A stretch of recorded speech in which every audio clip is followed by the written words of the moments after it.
Филизийн мянган бурханд чулуун агуй. Нийтийн тооллын 3 дугаар зуунд баригдсан Хятадын нутаг дэх хамгийн эртний чулуун агуй юм. Тухайн үед энд Жүц гэдэг улс байсан юм бэ. Мянган бурханд агуй бол түүний хамгийн чухал дурсгалт зүйл юм.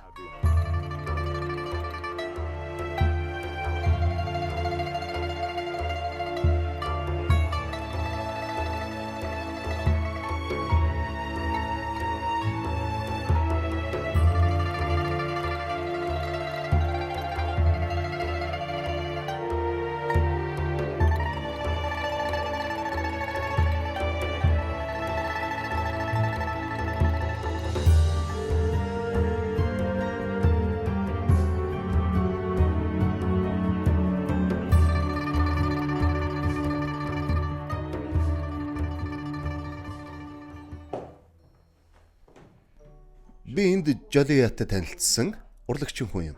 Тусгайлан Филизийн чулуун агуйд хааны зургийг хуулбарлан зурдаг зураач.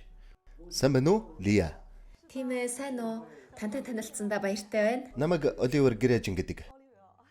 Та юу хийж байгаа юм бэ? За би Жуц улсын үеийн ханын зургийг хуулбарлан зурж байна. За энэ зурагт нэг түүх бий. За түүхдүүл 500 худалдаачин нэг маш том харанхуй хавцлаар явж гин. Тэгээд сабуу болохоор гартаа бүс ороож шар тус дүрхээд алсаагаад худалдаачдыг дагуулж хавцлаас гарсан гэдгээ. Та ямар материал дээр зурж байгаа юм бэ? Маш содон харагдаж байна шүү. Жирийн бүс биш бах та. Энэ бол бидний эндээс авсан ээлс, өөс зэрэг зүйлүүд байгаа. Шороо хаанаас олж авахыг харуулна уу? Маш гайхалтай санагдаад байна. Та хэрэг сонирхож байвал би танд хийж үзүүлье. Өө за, тэгвэл хоёлаа явъя. Тэгвэл энийг урд дараа энд тавьчих. Энэ бол анхны алхам юм аа. Энэ шороо өөр шороотой адилгүй. Та хардаа энэ бороо орсноос хойш тэр уулын усанд урсаж ирээд энд тогтож ийм нарийн балчиг болсон юм аа.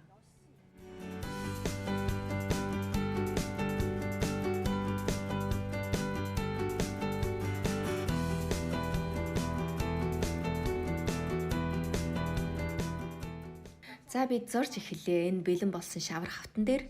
Энэ будгийг юугаар хийсэн юм бэ? Би буруу ойлгоогүй бол хэмээн бодис биш бах та. Энэ юу вэ? Энэ будаг бол ийм эрдэс бодисоор хийсэн будаг юм. Хардаа мөхлөгтэй байгааз өнөөдөр бид цэнхэр өнгөөр зурья. Энэ бол Жуцын өвөрмц өнгө юм. Хамгийн гол төлөөлөх элемент нь номин чулуугаар хийсэн будаг. Афганистанаас үүсэлтэй сурвал жижиг тэмдэглэснээр алтнаас үнэтэй гэд юм аа.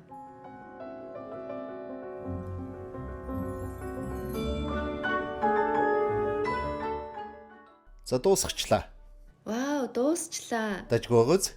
Маш сайн байна. Маш сайн байна. Таныг яаж хүрэх өвдөө? За ямар ч байсан зургийн мастрын өндөр үнэлгээг оллоо.